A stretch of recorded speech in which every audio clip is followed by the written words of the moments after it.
એક ચિત્રકારની સરસ મજાની વાર્તા કહીશ. એક ચિત્રકાર હતો. એ ચિત્રકાર સરસ મજાના ચિત્ર દોરતો હતો. એક વખત એને એક મસ્ત ચિત્ર દોર્યું અને એની એવી ઈચ્છા થઈ કે પોતાના શહેરની બહાર એક જગ્યાએ લગાવો.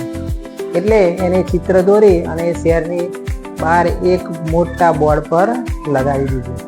નીચે એક સૂચના લખી હતી કે કોઈને પણ આ ચિત્રમાં કંઈ પણ ભૂલ દેખાય તો એ જગ્યાએ ચોકડી મારવી. સાંજના સમયે ફરી એ ફરતો ફરતો એ ચિત્ર જોવા માટે ગયો. તો એને જોયું તો આખા ચિત્ર પર બધી જ જગ્યાએ ચોકડીઓ જ વાગેલી હતી. કેમ કે બધા લોકોને એના ચિત્રમાં ફક્ત ખામીઓ જ દેખાઈ હતી. એટલે આવું જોઈને એ તો એકદમ નિરાશ થઈ ગયો. એને એવું લાગ્યું કે મારી કળામાં આટલી બધી ખોટ છે, લોકોએ આટલી બધી ભૂલો કાઢી. એમ કરીને નિરાશ થઈ ગયો અને એના એક મિત્રને મળ્યો. મિત્રને એને આ વાત કરી.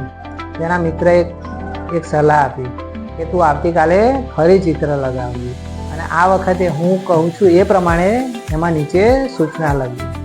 એટલે પેલા ચિત્રકારે ફરી બીજા દિવસે તે જ જગ્યાએ ચિત્ર લગાવી, બીજું ચિત્ર, અને નીચે લખી દીધું કે આ ચિત્રમાં કંઈ સુધારો કરવો હોય તો જણાવજો. પછી સાંજના સમયે એ ચિત્ર જોવા માટે ગયો. તો એના આશ્ચર્યનો પાર ના રહ્યો. કેમ કે આ વખતે એ ચિત્રમાં કોઈ જગ્યાએ કોઈ પણ સુધારો હતો નહીં અને જેવું ચિત્ર લગાવ્યું હતું એવું ને એવું જ ચિત્ર હતું.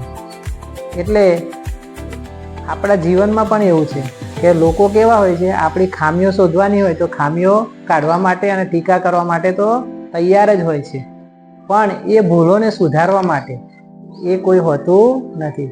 જે પોતાની ભૂલોને સુધારે છે એ સાચો આત્મજ્ઞાની છે. એટલે સમાજમાં પણ આપણને ઘણા બધા એવા લોકો મળશે કે જે ફક્ત આપણી ભૂલો જ શોધતા હોય છે, પણ એવા ભૂલો શોધવાવાળા લોકોથી આપણે જરા પણ આપણા આત્મવિશ્વાસને ડગાવવાનો નહીં અને આપણું જે કામ હોય એ કામ આપણે કરતા જ રહેવાનું.